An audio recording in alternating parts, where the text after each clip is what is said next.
নিযুত মইনা আঁচনিৰ important update লৈ আহিছোঁ। সেইটো আপডেট হ'ল আপোনালোকে যদি হায়াৰ ছেকেণ্ডেৰী ফাৰ্ষ্ট ইয়াৰ আৰু ছেকেণ্ড ইয়াৰত বৰ্তমান পঢ়ি আছে তেনেহ'লে কিন্তু বৰ্তমান নিযুত মইনা আঁচনিৰ এপ্লিকেশ্যন আৰম্ভ হৈ গৈছে। এতিয়া কিন্তু আপোনালোকে নিযুত মইনা আঁচনিৰ কাৰণে আপোনালোকে অনলাইনতে এপ্লিকেশ্যন কৰিব লাগিব। আগত যেনেকুৱাকৈ আপোনাৰ কলেজৰ পৰা ফৰ্ম দিছে তাত আপোনালোকে অফলাইনতে ফিল আপ কৰি দিলে হৈ গৈছে, কিন্তু এইবাৰ নিযুত মইনা আঁচনিৰ কাৰণে আপোনালোকে অনলাইনত এপ্লিকেশ্যন কৰিব লাগিব। লাষ্ট ডেট দিয়া হৈছে কিন্তু 31 আগষ্ট 2026। সেইকাৰণে যদি আপোনালোকে হায়াৰ ছেকেণ্ডেৰী ফাৰ্ষ্ট ইয়াৰ অথবা ছেকেণ্ড ইয়াৰত পঢ়ি আছে তেনেহ'লে আপোনালোকে আজিয়ে নিযুত মইনা আঁচনিৰ কাৰণে আপোনালোকে আপোনাৰ নিজৰ মোবাইলৰ পৰা ঘৰত বহি কেনেকুৱাকৈ আপোনালোকে এপ্লিকেশ্যন কৰিব, মই আজি এইটো ভিডিঅ'ত আপোনালোকক সম্পূৰ্ণ প্ৰচেছ ষ্টেপ বাই ষ্টেপ দেখুৱাই দি আছোঁ। যদি আপোনালোকে বৰ্তমান হায়াৰ ছেকেণ্ডেৰী ফাৰ্ষ্ট ইয়াৰ আৰু ছেকেণ্ড ইয়াৰত পঢ়ি আছে তেনেহ'লে কেনেকৈ আপোনালোকে নিযুত মইনা আঁচনিৰ কাৰণে আপোনালোকে অনলাইনত ঘৰত বহি এপ্লাই কৰিব আৰু ক'ত জমা কৰিব লাগিব সম্পূৰ্ণ প্ৰচেছ দেখুৱাই দি আছোঁ, চাই ল'ব। এতিয়া আপোনালোকে নিযুত মইনা আঁচনিত আবেদন কৰিবলৈ হ'লে আপোনালোকে ফাৰ্ষ্ট এইটো অপশ্যনত আহি যাব। আপোনালোকে দৰ্পণ পৰ্টেলত আহি যাব। মই কিন্তু আপোনালোকৰ সুবিধাৰ কাৰণে অপশ্যনটো লিংকটো মোৰ ডিছক্ৰিপশ্যনত দি দিছোঁ।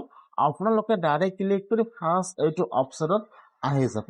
যদি আপোনালোকে মোবাইলত অন কৰিছে তেনেহ'লে আপোনালোকে ফাৰ্ষ্ট ইয়াত আপোনাৰ ব্ৰাউজাৰটো ডেস্কটপ ছাইড কৰি ল'ব। এতিয়া কিন্তু আপোনালোকৰ ওচৰত অফিচিয়েল ৱেবছাইটটো অপেন হৈ যাব এনেকুৱাকৈ।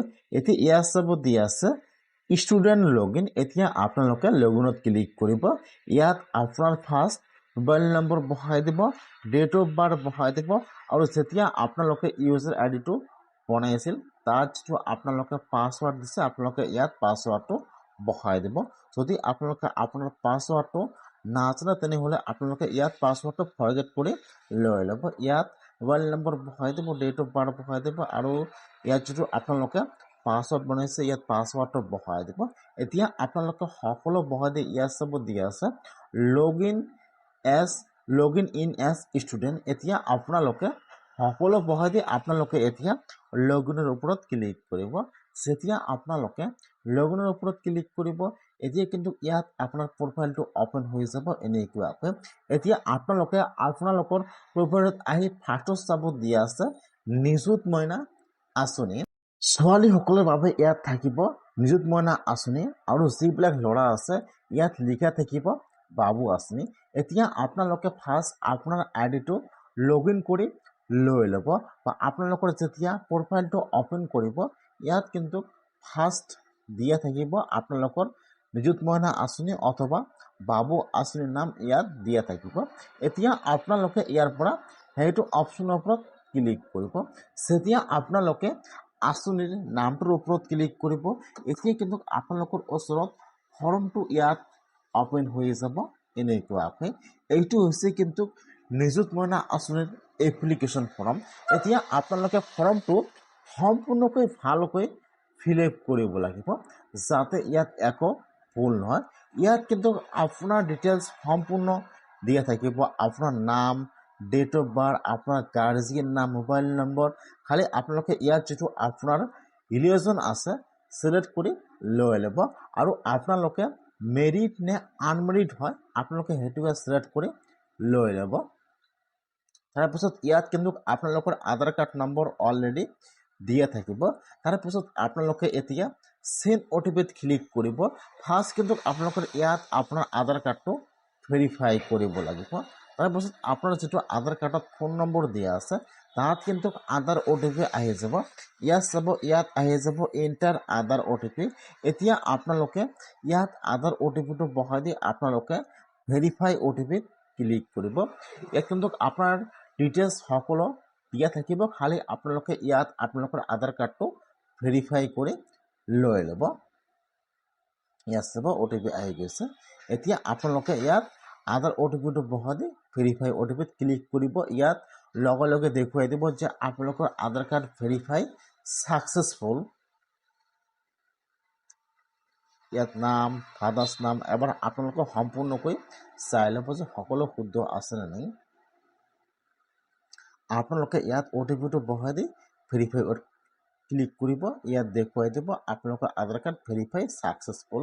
এতিয়া আপোনালোকে অলপমান তলত আহি যাব, এতিয়া ইয়াত আহি যাব আপোনালোকৰ এড্ৰেছ ডিটেইলছ। এতিয়া আপোনালোকে ইয়াত আপোনালোকৰ যিটো পাৰ্মানেণ্ট এড্ৰেছটো আছে আপোনালোকে ইয়াত আপোনাৰ ফুল এড্ৰেছটো ভালকৈ চাই বহাই দিব।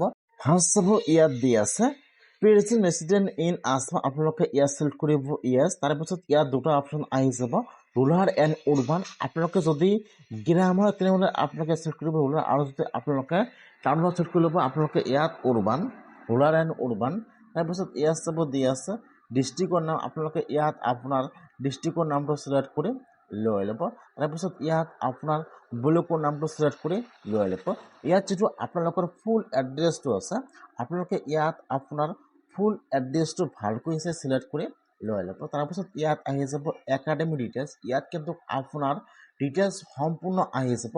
খালি আপোনালোকে যিটো স্কুলৰ পৰা 10 পাছ কৰিছে খালি আপোনালোকে ইয়াত স্কুলৰ নামটো বহাই দিব, ইয়াত আপোনাৰ ডিটেইলছ সম্পূৰ্ণ হৈ যাব।